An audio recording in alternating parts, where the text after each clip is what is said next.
I started doing workshops and doing groups where I'm getting up in front of others, like outside of the gym setting, and talking about resilience and perseverance and goal setting and vision and taking action. You should know what 1 hour of your time is worth. You should know the value that you bring to the marketplace. You know what your passion is.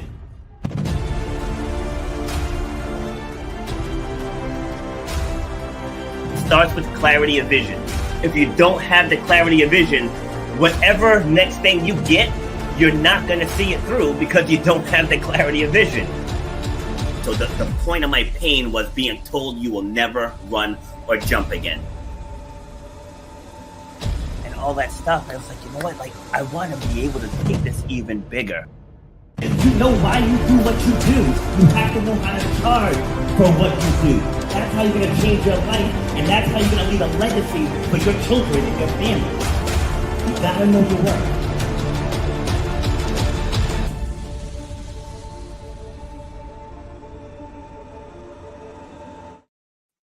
Happy Monday, ladies and gentlemen. This is Rob, and I am back even though it says 384. This is actually episode 383 of Shut Up and Grind because my guest on Thursday blew me off and I got frustrated and I forgot to change it. Full transparency. But we're all about overcoming obstacles, defying the odds, and inspiring you to clear whatever's blocking the path to whatever type of success you want in this lifetime. So if you're brand new, I bring guests on from all over the world. I've had guests from 6 of the 7 continents, and at some point, we will have internet in Antarctica, and I'm going to interview somebody from there too. But this is about you, right? This is all about you. So whatever it is that you're struggling with, whatever it is that you're trying to break through, that's what we're here for. So it's about sharing the struggles and how we got through the struggles. And everybody struggles with something at some point. So myself and my guests, we come on and we share our real life struggles, like things that we've gone through. This isn't about, I mean, not knocking education or anything, but when you've been through something, sharing that story is one of the most powerful things that you can do. And you'll see when I bring my guests on, it always says right up above us, your true power lies in your story. And I truly, truly believe that. So today we're going to be talking about health and fitness, wellness, getting fit, losing body fat, all that good stuff. So when I bring on other fitness professionals, I want you guys to get an additional point of view. I don't claim to know everything. I don't claim to be the end all be all for everything, everyone in the world. There's different ways to do stuff. There's different methodologies. There's different modalities. There's different everything. Okay. So when I bring my guest on, we're going to pick her brain for her expertise. And this is about you. So whatever it is you want to accomplish, I don't want to hear about any resolutions. I want to hear commitment. Like, what are you committed to accomplishing this year? And then just stick to that game plan. All right. So who's going to help me have this conversation? Dear StreamYard, I hate this new layout. All right. So helping me have this conversation is Lisa. She teaches a science-based approach to fat loss that actually works long-term. One rooted in nutritional periodization, hormone health, metabolism support, and sustainable habits. No extremes, no burnout, no starting over every few months. Sounds like music to my ears. Lisa, welcome to the stage. How we doing? Thank you so much for having me on, Rob. I'm super excited to speak with you and your audience today. And yes, I truly hope I can provide a little bit of a different aspect to things, or maybe just guide people towards their goals and their resolutions, as you mentioned. Yes. No, it's funny. When I first started this show, I had, I'd say probably within the first maybe 20 episodes, I had like 4 or 5 other fitness professionals on, and somebody actually inboxed me and was like, why are you promoting other trainers? I was like, what? Like, that's not what this is about. Like, this is about getting as much knowledge as possible. That's like saying I'm into fitness, but I'm not a strength and conditioning specialist. I'm not an athletic trainer. You know what I mean? Like, I'm not a physical therapist. It's like there's different levels to this stuff. So, you know, your area of expertise may be a little different than my area of expertise. And either way, the audience wins. So it's like, that's what this is about. But yeah, absolutely. first and foremost, and it's always nice to support each other. Yes. Yeah, absolutely. But where are you joining me from? I actually live in Bolivia, so in South America, Ah, and I'm originally from Germany though, but yeah, I have been residing in South America for the last, or Latin America for the last few years, Colombia, Mexico, and so on before I came here, but currently down in Bolivia. I was gonna try to figure out where that accent was from, and I would have been way off. Absolutely way off. Yes, it's a little bit Oh, all that's over the place, funny. I will say that. All right, so let's dive in. So before we get into the topic at hand, how would you describe yourself? Yeah, you gave me a little warning of this one, and that's a tough question, really, because you mentioned, like, who am I to the core? And I would say I'm a lover of freedom who wants to encourage people and myself as well to live their most authentic life in a body they feel good in a way that they also enjoy. Because I, for the longest time, felt like I had to choose between either looking a certain way or living a fun life. And let me tell you, Rob, I truly enjoy traveling. I love experimenting with different foods. I love being social and so on. And quite often, if we don't learn how to do that properly, that can easily lead to weight gain, can easily lead to falling off of your exercise routine and all these kinds of things. And since I have learned and figured out how to still keep doing all these things while pursuing my health goals, my fitness goals, my aesthetic goals, I want to teach as many people as possible how to do that as well. And I threw in the lover of freedom because I feel like too many people, myself in the past included also, um, just live a life the way that it's kind of like laid out for them by society or by their parents or whatever. Like you don't know any better. You just like, okay, so now I go to college, now I get a loan, now I do this, and I guess now I'm supposed to get married, now I'm supposed to, and before you know it, you're like, why am I doing all these things if maybe I only would really choose to do 60% of them and the rest I'm only kind of completing because I feel like it's expected from me. And I want to tell people that it doesn't have to be that way. It takes courage and, yeah, a little bit of clarity, or not just a little bit, but having clarity on what you actually want, in order to truly pursue your most authentic life. See, so I wanna illustrate what you just shared.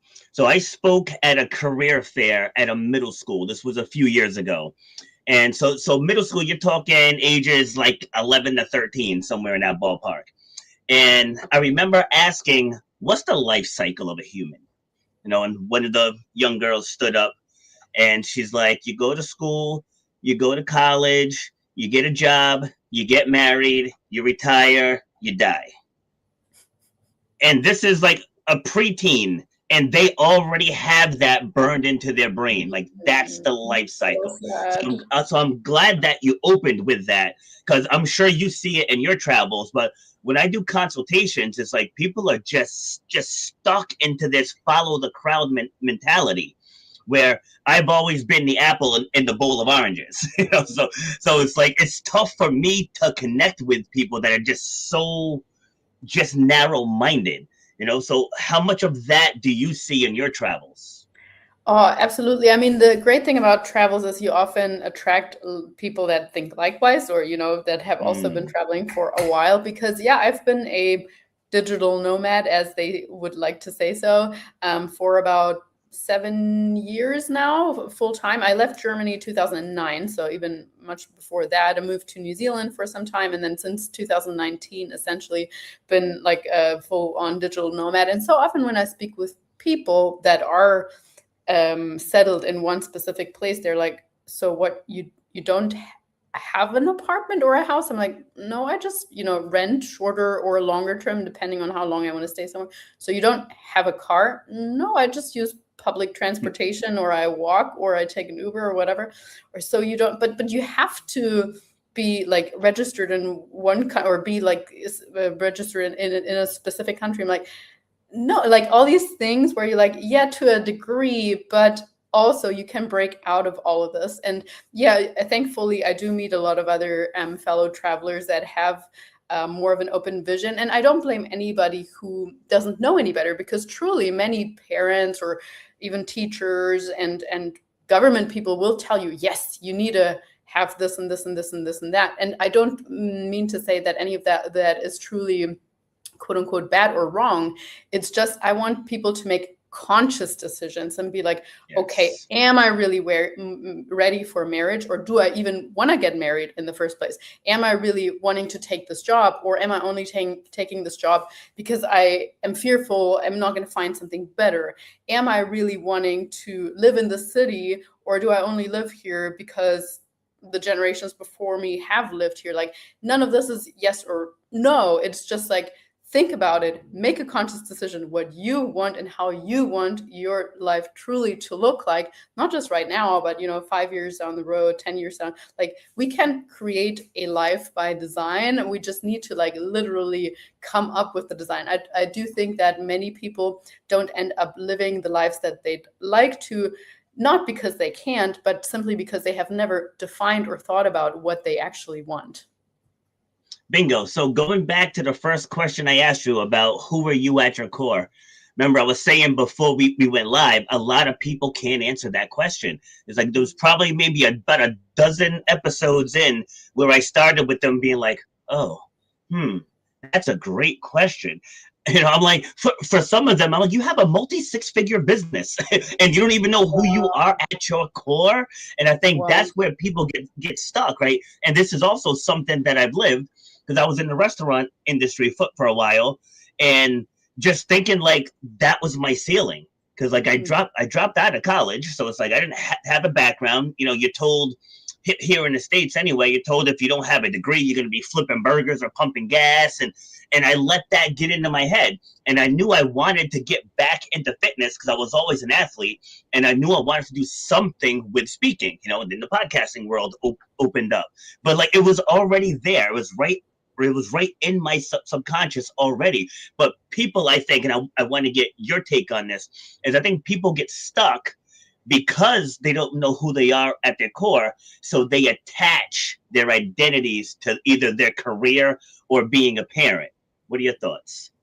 100%. I definitely agree that is often the case. And there are several dangers that come with that, because if you only create one identity for yourself, if that suddenly falls away, let's just say you become unemployed, or your kids move to the other side of the world like I did, it's like, who am I outside of being a parent? Who am I outside of that person who works in the restaurant industry? And the more we can really have a bit of a diverse approach or clarity on who we really are and want to be, and what sort of footprint we want to leave in the world, I do think the better. And to what you were saying beforehand, I really, again, I want to highlight, I don't think that any of this is like malice, neither from like our parents or whoever is telling us like, no, you can't do that. Quite often it actually just comes more from a place of they want you to be secure or close to them, or they really don't know any better.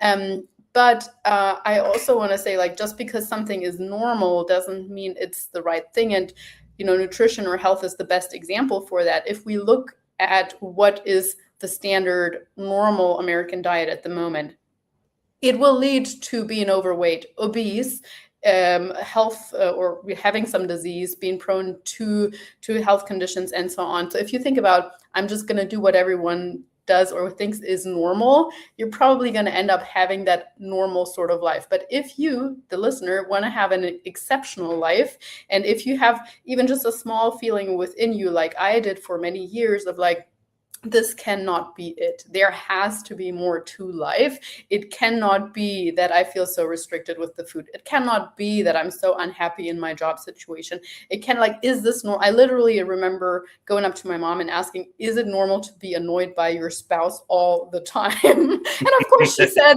yes, it is. And yeah, okay, sometimes people drive each other crazy, but I truly know now that no, you can have an amazing relationship. You can have an amazing body, and like all these, that's what I want to encourage people to like step out of that, it's just mediocre, it's normal, I'm gonna settle for that, because life is too short. I mean, I don't know how many lives we are given, but I'm just gonna assume it's only the one, and therefore I'm gonna try to make the most out of it. And if you're settling for mediocrity and then you get to your deathbed, like so many people do, and so many studies or books or whatever interviews show, and they're like, oh, I regret not taking more risks, I regret not telling that person I love them, I regret not traveling more. I don't want the listener to be that person. I want the listener to think like, I truly lived, I truly enjoyed my life and still like took care of my health, because a lifespan is not everything. Modern medicine is so great in extending life, but to me it wouldn't mean anything if I lived to 100 if at 60, or from the point I'm 60 onwards, I can't walk anymore, I'm dependent on other people, I am very, very limited in all the things that I can do. I want to have quality of life, and that's another aspect of like my mission here. Yeah, and that's one thing I think that's very underrated as well, is we get caught up into the entertainment part of life as living. It's like you got to live, you got to eat all the things, drink all the things, and meanwhile your body's deteriorating. Oh yeah. It's like, right? It's like, how is that living? It's like I'm not only eat chicken and asparagus kind of guy. It's like I'll have pizza, I'll have Chinese food. When I go on vacation, I eat the things that I want to eat, but I also make sure I burn enough calories to offset it. It's like I go into it with a game plan, where a lot of people just go all in and then they wonder why they feel like crap when they come back. And it's almost like your body's communicating with you. It's like you feel like crap so because you did too much. No, right? what you said is so interesting, because you threw out the two extremes. You threw out the thing that, of course, consumerism is trying to encourage us to do, is like consume as much as you can over Christmas. It's absolutely normal to put on 20 pounds or 10 pounds, whatever. Yes. You can just burn it back off in January with your super restrictive diet that you have to pay for with your detox plan and detox teas and blah, blah, blah, blah, blah. And then you go on vacation again just to gain it all back. And then you need to cut again for the summer. And like this whole yo-yoing extreme thing is so encouraged. And you just gave that perfect example. Often we think it has to be one or the other. Like I thought for so many years, I either have to eat super, super, super clean, or I'm going to plan out my cheat and binge weekend. And I think the power, or not just I think, I know that the true power lies within moderation and consistency with everything. And you'd know that as a personal trainer or someone in the health and fitness space. Consistency is the best training program is not going to yield nothing if someone cannot follow through, if someone only does that for like a week or 2 weeks and they're like, oh, I haven't worked out in several years, but I want an exercise plan for 6 times per week.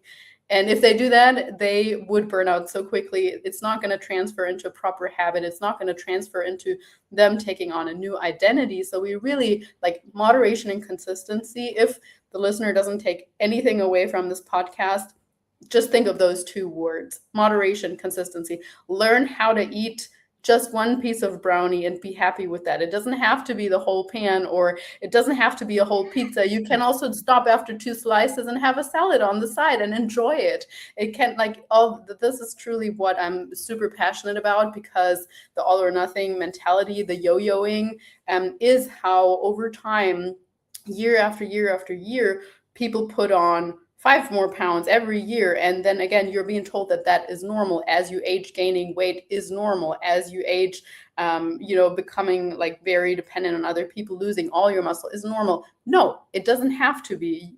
We can get very, very far with healthy training and with the right nutrition and moderation. Yeah, and it goes back to my intro video where I said clarity of vision. Mm-hmm. Like I'm sure you hear this too. When people come in for the consultations, it's like, I just want to be healthier. And I'm like, all right, what does that look like? I want to lose weight and tone up. It's like, yeah, you and the 1,500 other people that have come through the doors have gave the same answer. It's like, what does that look like? And a lot of times they don't know. Mm-hmm. So like when you're not clear, right? When you're not clear, it leads to inaction. Because you're not actively heading towards a destination. Like with me, my goals are always athletic based. I am 51 years old now, and I'm actually having my knee replaced on Wednesday. But I'm I'm already planning beyond it. I haven't Yeah, even had the surgery yet. I'm planning to do an obstacle race in June.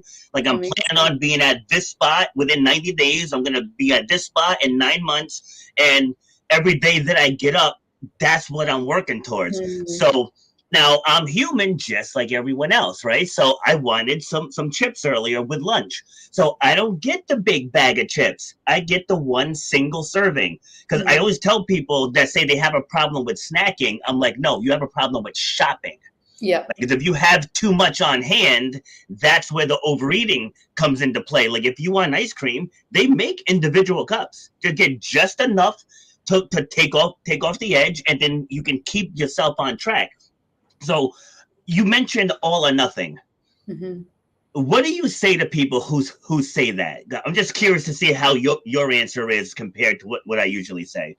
My answer is that practice in moderation is a practice, and just in the same time or on the same side of the coin, all or nothing is something that you've been practiced and have ingrained into your brain, into your habits, probably for many, many years. That is great news, because that means you can also unlearn this all or nothing mentality. And it starts with things like, exactly like you were saying, like learning how to shop the right way, maybe buying not the family size thing, but the snack thing, maybe on a regular basis. Because quite often the tendency then, when people come to me, they're at the stage where they feel so gross about themselves, they just want to cut out everything completely. They're like, I'm not Yeah. going to have sugar ever anymore. I'm probably also going to cut out all the carbs. I'm not keeping anything sweet in my house ever, and I'm not going to eat out for the next month. I'm like, yeah, I would not recommend doing that, because you're gonna get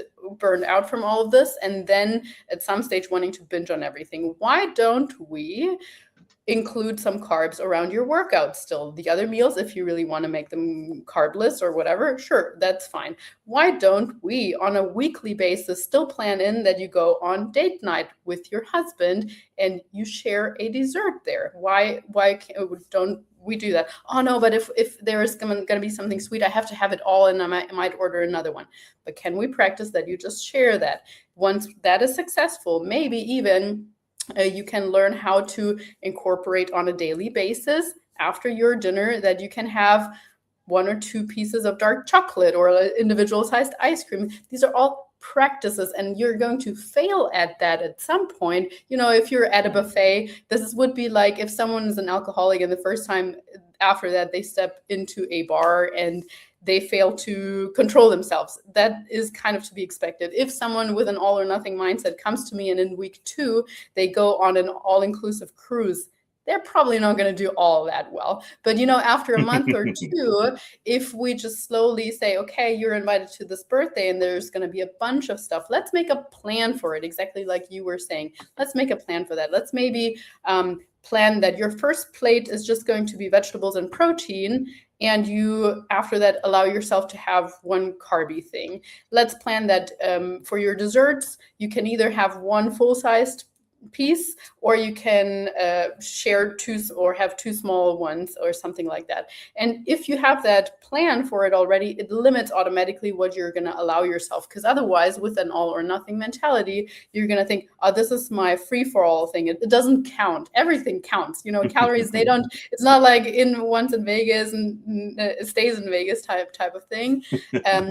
So yeah, truly all or nothing is something that we can unlearn, and I really think people just need guidance and accountability and the right strategies. And I wanted to touch on what you said earlier about the lack of clarity and people saying things like, I want to be healthier. As we are recording this is still kind of beginning of January. I do think it is important to walk people through that, or people who have never properly defined their goals or like found clarity around their goals, and to walk them through what that can even look like. So like breaking down, hey, I want to be healthier.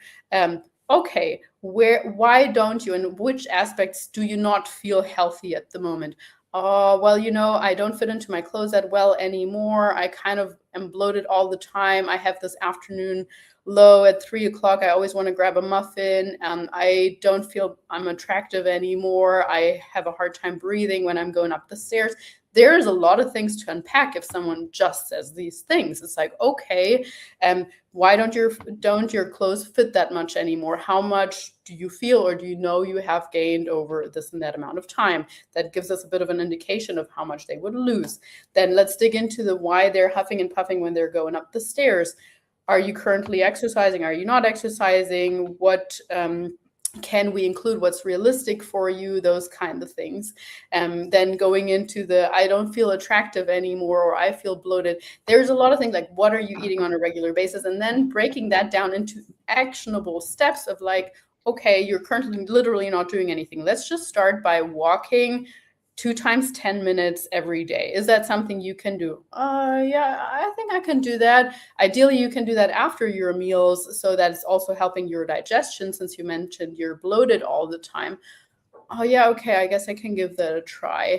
And then building on that and building like you were saying, like I'm sure for your obstacle race as well, or after your surgery, you're going to mostly focus on building up that strength around the knee and getting full range of motion, doing a lot of things that keep you stable so that when you're running or when you're in this kind of environment, you're protected well, and you're not just focusing on working out your arms, because then jumping into a obstacle race would really be kind of dangerous. Absolutely. Yeah. Like when people when people come to me and they say, well, I'm all or nothing, my first response is, how's that working out for you? Yeah, that's a good point. Right? Yes, 'Cause it's clearly not working if you're here, right? It's exactly. clearly not working. Hmm. So you have to give yourself wiggle room. Like one of my former business coaches, she used to always say, she's like, it's not really conceivable to go 100% all the time. Like it's just not. She's like, no, one day you might be 85, one day you might be 55, one day you might be 65, and that's okay as long as you're doing more towards your goal Yeah. than not. Right? As long as you're doing more. So nice bald head. Thanks. I'm sorry. That was an odd comment that caught me off guard. Thanks. I try. I try. All right. So you mentioned earlier too about like doing things in doses. Right. 'Cause I'm constantly telling people, all right, stop it with the I don't have time. You gotta just stop it. Whenever I hear people say that, I'm like, I'm like, I can run you through one of my days, right? And at one point, I was working probably close to 90 hours a week. Like, so this was after I had lost everything a few years ago, and to build myself back up. But I didn't miss a thing. Like I didn't miss a thing. Still got my workouts in. Still got my shopping in. Still got everything else in. It's like it's all about what you're focused on, right? And what do you want most? And you kind of touched on it a little. What are you tired of? It's like, Yeah. are you tired of feeling bloated? Are you tired of your ankles hurting? Are you tired of getting winded? Yeah. It's like if you're tired of that stuff, then it should be easy for you to slow down on the snacking. It's like Yeah. if you can't slow down on the snacking, you're not tired of it. Like you're still accepting of it. So we have to understand that it's on us. Like if I'm out with a group of friends and I typically just get protein and double vegetable. Like, and people are like, that's what you're having? I'm like, no, don't worry about my diet.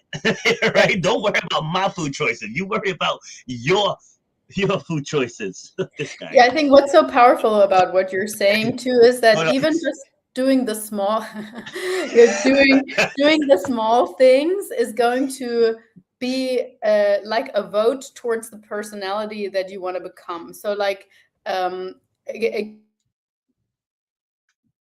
Uh-oh. again, like in the sense hasn't done Oh, here we go. anything and they feel like they need to get a full 1 hour workout in or something like that. And they feel like if they don't get the 1 hour workout in, they failed and they will just leave it anyway.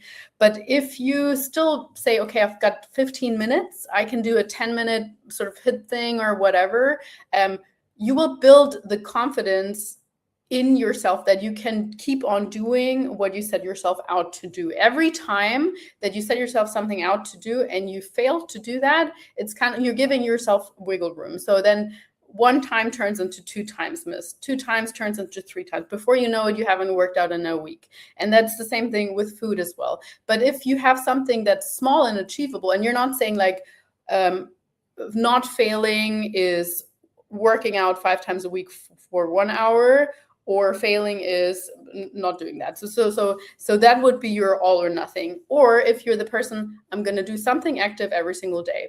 How much easier is the second one to achieve, to prove to yourself, to build the identity of I'm the person who does something active every single day? That is so much easier, because even just doing 2 10-minute walks per day counts towards that. Even if you are on a business trip and you only have 10 minutes and you're doing a few push-ups and air squats before you're hopping under the shower, counts as that. But you continue to feel like I am the person who can be and stay active even when shit hits the fan, even when I'm super busy. Whereas the other person's like, oh no, I can't work out today. And then we're back to the excuses and all of that you mentioned earlier. Yeah, the excuses is everything. Like I try to encourage people to get it done in the morning. You know, people like, well, I'm not a morning person. Like, do you want to change, or do you want to stay the same? Yeah. Right? Because you told me you're busy, right? If you're busy, so if you get it done first thing in the morning, life can't get in the way now, right? Yes. And I tell people, you are what you're conditioned for, right? Yeah. Before I started teaching a class in the 5 o'clock hour, I used to avoid it until I had one of my first business coaches was like, Robert, it's like, you need something in the 5 o'clock hour. It's like, dude, getting up at 6:30 is killing me. You know, and now I'm up at 4:30 every single day. Like it just became habit. So you know, I tell people, so if busy is your thing, like if after work isn't good because the kids come home from school and you got after sports, you got to do dinner, then get up in the morning. If you're not willing to do that, then again, you're not fed up. Like this is not, I don't want to say it's hard. Like I don't want to say it's hard, but if you make it a routine, it's easy, right? It really is easy to consume enough water, to get enough steps in, work out. If all you have is 10 minutes, do push-up, squat, sit-ups. Set a timer for 10 minutes and do push-up, squats, and hold a plank or something. And do that for 10 minutes. Like that's all you got to do is something. Go ahead. Well, and in the morning, usually our willpower is a lot higher. In the morning, if you don't look at your phone straight away and read some silly messages, you are not as influenced by the world. You don't have to be as reactive. You just get your shit done and then you deal with the world. And I think there is something special about like priming our day in the morning and really just getting the most important things done. So you know that even when you're really busy at work or when there's things with your family going on, you can be there for them, and not using them as examples. Because I mean, like really, I think this is one of the, I'm not a parent yet, but I think it's one of the nice things where you can set a wonderful example to your kids in the sense of, yes, you guys are my priority, but I can only take the best care of you when I'm also taken care of. And also I want to live a long life for you guys. And also I want you to be active when you're growing up too. And I don't want you to see me using you as an excuse. Like if I was a child, I would not want to be used as an excuse for, oh, my dad is sick now because he could never work out for the last 20 years because he felt like he needed to spend time with me. I don't know. I think, it's really like people always say you can teach try to teach your children so many things through words. It doesn't mean very much at all if you don't live by those words. So like telling your kids, be an active person, it's important to work out, but then you never do it, is not gonna really sink through. Exactly. It's like I coached track and field and obviously now I'm dealing with the knee thing. But before that flared up, being over 50 and can still show these kids by example what to do. It's like, guys, I need you to get on the edge of the long jump pit, and I can actually demonstrate the exercise. I mean, I think that goes a long way than someone who's clearly out of shape, trying to bark orders at these kids, and it's like you're asking them to do stuff you can't do. Yeah, absolutely, 100%. Like, no, I think you're spot on there. All right. So let's get into like the actual science of burning body fat. Right. So just give me your blueprint for that. or some of your blueprint? As you mentioned, you actually led us very nicely to that in the beginning already. There are many methods. There's a great saying which goes, methods are many, principles are few, methods change often, principles never do. So when we're looking at fat loss, just looking from a scientific perspective, what we need to create is less energy going in than what we are burning, and that will inevitably lead to body weight going down. Now, whether that weight comes from fat or muscle, that we are going to touch on a little bit in a minute with more specifics. But generally speaking, we can elicit this weight loss or this energy deficit through either an increase in calorie expenditure, so doing more activity, or eating less, or a combination of both. And many people, when they start cutting out carbs, they're like, oh, that is the secret to everything. No, it's not specifically the carbs. It's just you cut out a chunk of calories through the carbs, and therefore you've elicited a calorie deficit. Now, if someone wants to go vegan, and by going vegan, they are eliciting a calorie deficit, they're also going to lose weight. So it really depends. What I prefer to do, because I have tried many of these, I've done the low carb thing, I've done the low fat thing, I've done all of it, and it always felt restrictive to me. So when I learned that hypothetically I can eat anything in the sense of variety, I can have some bread and I can have a steak and a burger and whatever, but I need to modify the quantity accordingly so that I'm still in an energy deficit. That was for me very, very freeing, because for so many years I just thought, like, even eating a small bowl of cereal, I'm going to get fat right away because this is just carbs and sugar and what. So I had a really a very moral approach to food, where it was just, this is good, this is bad. If I have just the smallest amount of good, I'm going to get fat, and of bad, I'm going to get fat. Whereas as long as I eat clean, I can eat as much as I want. And that is wrong too, because I had these huge, my breakfast, for instance, it was 4 eggs, salmon, seeds, avocado, sweet potato, and something that was called bulletproof coffee. So black coffee with cream and butter in it and so on. And I was surprised that I wasn't losing weight on that, because it's because I thought it's all healthy, right? But I mean, for the listeners, those are all very calorie dense things. Avocado, that's fat mostly and some fiber. Salmon, a fatty fish. 4 eggs, seeds. So my breakfast was 1,000 and whatever calories. For someone my size, that is half of my daily calorie allotment. So once I learned about the calorie content, I was allowing myself to, 80, 90%. I want to eat quote unquote clean. I want to eat whole foods, unprocessed foods. But from time to time, if post workout I crave a bowl of cereal with my protein shake, that is cool. I can eat that. And so that's the method that I'm using with my clients as well, because most of them come from kind of a restrictive mindset, where they have attached moral value to food, or they think this is the only way, this is how it has to be, and they beat themselves up if they ever sidestep from that. And then once you learn, no, it's not about that, it's about the quantity and also the right distribution of protein, carbs, and fats, which determines in the end if we're losing body fat or lean mass and so on. And then it's whoa, my body composition is changing. Whoa, I'm feeling so much more energized. Whoa, I'm recovering so much better from the gym. And that truly I think is not just I think, but from approaching things from a science-based place as opposed to a dogmatic place is very, very helpful for many people. Okay, so we have a comment. This is the most engagement I've ever had on YouTube, the most engagement. But I know he probably meant this to be funny. But this is actually a thing, right? He says, my wife cooks a lot, and I like to fast, but I don't want to offend her.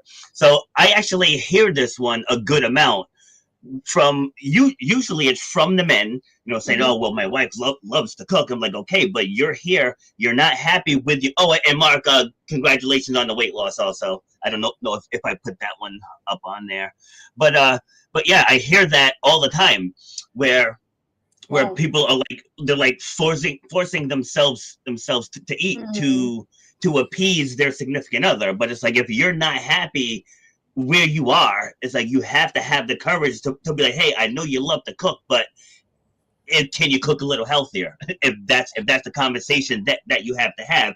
Like back when I was with my now ex, like I did all the cooking, and like I would make whatever for her and the kids, and then I would make something separate for me, and we all still ate together, but Lovely.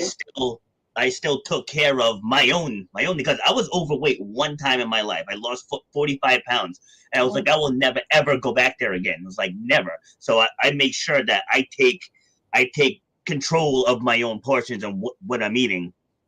I have so many thoughts on this. So first of all, I mean, being an internal people pleaser, most people are brought up that way, me too, is very common. So often it makes us want to give into not just pressure from, and it might not even be pressure, but makes us want to please the other person, or peer pressure or something like that, when they're like, oh, I just, like my grandma, for instance, she's always like, I made this cake just for you. I'm like, great, I will have a small slice. And if I only have one, she's like, you didn't like it. In the past, you had 3 slices of Mm. this. And I'm like, no, grandma, this is lovely. I'll take another one home for tomorrow. But I know if I have more now, I'm not going to enjoy it as much, and I won't feel as good about it.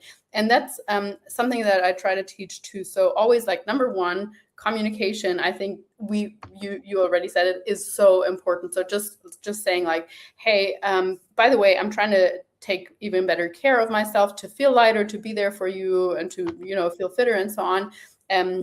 That means I would actually love to fast a little bit. Would it be possible if you just cook one meal for me, or if we only eat once a day together, and we'll find the best time that works, and otherwise I'll do my own meals. Is that okay for you? And she might be like, yeah, okay, no problem at all. And then also for those meals, would it be possible to mostly have like protein and vegetables, and you can still have your burger bun with it or whatever, and I'll just have a lettuce wrap. And like you mentioned, it you can have the base together, like make something that, like a taco, for example, having taco night. You might make it a lettuce wrap taco if you're currently not wanting to have the carbs, and the wife can have a regular taco. The kids can put more cheese on it, and whatever it is. But everybody's still having tacos technically, and it still brings people together, which is so lovely, because food is something communal. And I really think it often is about how we say things, and not just that we say things. So if we're saying like, I Yes. feel, nobody can argue with that. Whereas if you say, oh, I'm on a diet, I can't have that right now, it makes it sound atemporary. It makes it sound very negative, like you don't actually want to do it, and it's imposed on you. You're like taken on a victim mindset. And then people usually say, oh, come on, just this once, this is fine. And if you give Hmm. in, then they'll try again. And because they can push, and it's not about you really, it's about them. They want to feel, they want you to want to include you, and they want to not feel bad about their own choices either. So if you say, I already feel full, thank you, I don't need seconds, they might still push back, but nobody can say like, no, you don't feel full, because this is how you feel, right? Like it's not like it's arguable. Or you might just say like, I feel like if I had more of this, I wouldn't enjoy it as much anymore. Can you give me the recipe? I want to make it myself. It was delicious, but I can't have any more right now. So how we say things and communicating things clearly. But yeah, I think Mark was his name. I think that's really great that you're aware of it. And I would just say like, hey, let's have one meal together per day. Everything else can kind of be flexible. I would like to fast from this time to this time. Would it work for you if we have dinner no later than 6 p.m. so I can start my fasting window after that? And I'll grill the meat, and you can make the veggies as a side, and have that together, or something like that can almost be Yes. fun, perhaps. And I guess that leads me to another quite important point. Sometimes when only one person decides to change, it creates problems. That's really not uncommon. I see that very often with my clients. And it's not like the other person is trying to sabotage you. It is just that they feel like you are changing, and often, most of the time, people don't like change, right? They don't even want to change themselves, and even less when other people change. It comes more from a place of fear, because they then feel like maybe they're no longer good enough for you, even though it has probably nothing to do with that. So just Yeah. reassuring them like, hey, this year I'm wanting to drop some pounds, and you don't need to do my dietary changes with me. I just would appreciate it if maybe you don't bring home the pizza anymore, and instead, you just order your pizza and I'll have my steak on that night or something like that. But yeah, don't bring home my favorite ice cream either, because I'd rather not eat it right now. Thank you. I'd really appreciate that. Would already be a great support or something like that. And so just, remembering it has nothing to do with you, really. It's more out of fear on their side that they are afraid of losing you. And so the more you can reassure them, I'm not trying to change you. I am just doing that for me. And I don't need you to really like support me in any other way other than just not tempting me overly.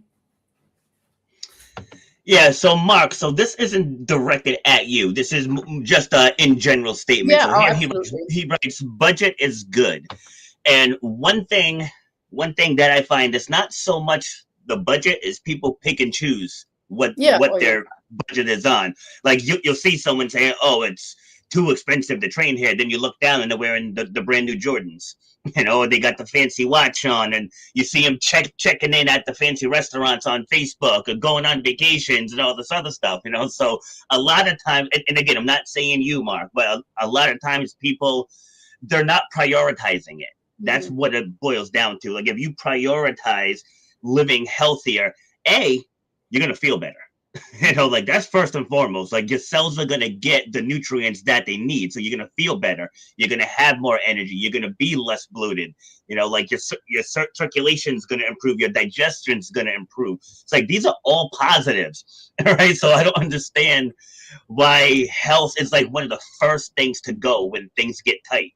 It's like, get rid of Netflix, get rid of Amazon Prime, get rid of all of these conveniences, because that's what it really comes down to. It's convenience. Like it's easier to just go to McDonald's, but I have to go shopping, and then I have to prep food, and then I have to do the cooking, and even there, like that's really not an excuse anymore, because you can get your groceries delivered by that's true too. Whole Foods or whatever. And even if you don't want to cook at home, you can get very healthy meal prep services that even display the macros and the calories and all that, right? Yeah.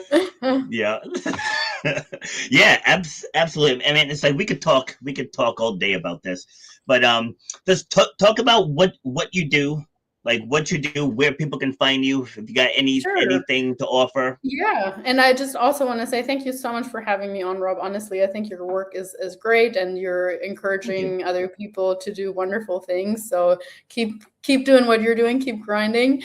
So my company is called Nutrition Coaching and Life, and you can find me on all platforms under that name. So on Instagram is probably where I'm most active and trying to provide the most free value content. And I'm also on YouTube. I have my own podcast, which is the Nutrition and Life podcast. And that's basically where people can connect with me. If you're listening to this or watching this and you're enjoying our conversation, just drop me a line. I'd love to hear from you. And I also have some freebies and free resources on my website, so come and check it out.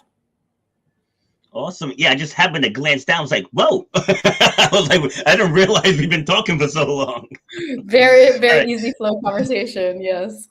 All right. So let's break it down. I'm going to throw it to you for some final words, whatever you want to share. I just want to pick up from the beginning and saying, if you feel like there's more out there for you, if you feel like you are living a mediocre life, know that you're not meant to live a mediocre life. You too can live a life that feels amazing, in a body that feels amazing, and strive for it. All you need to do is gain clarity and take action. See, there it is.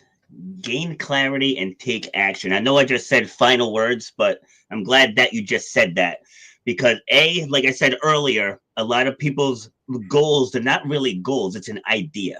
It's like people like the idea of being healthier, but then you start putting in the work, and then here come the excuses, right? Yeah. It's one of those things. Like I tell people when they first start with me that it's a 2-week curve, right? It's a 2-week curve. Like these first 2 weeks, they're going to be tough.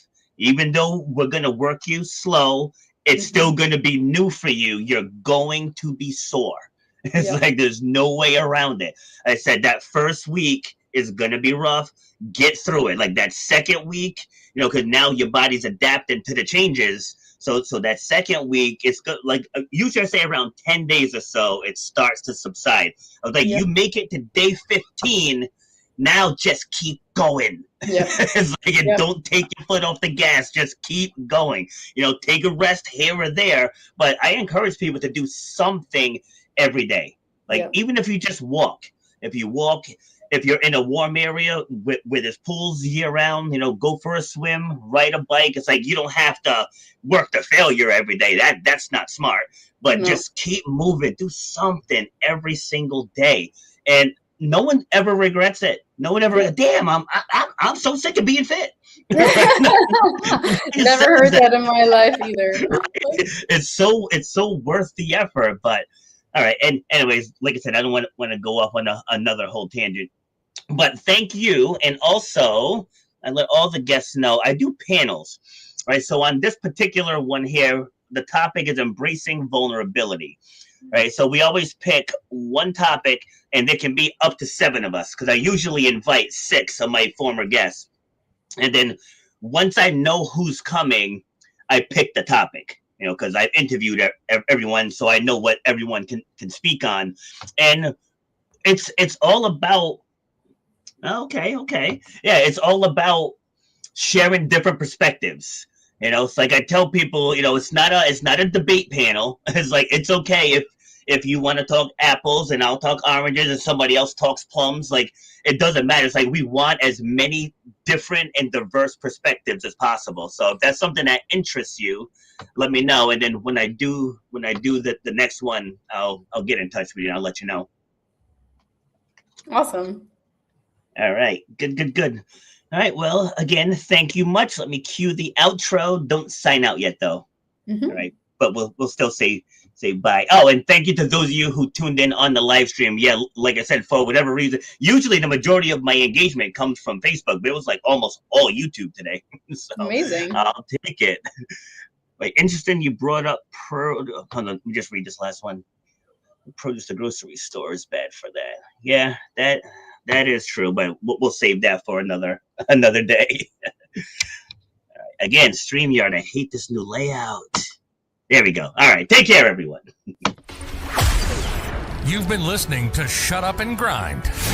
We hope you've gotten some useful and practical information from this show. Robert has over 20 years experience pouring his knowledge and expertise at many events in the service and fitness industry, as well as secondary schools and universities. He has a true passion for helping others break through the barriers that are holding them back. To book Robert B. Foster to speak or to reach out, go to robertbfoster.com. Till next time, shut up and grind.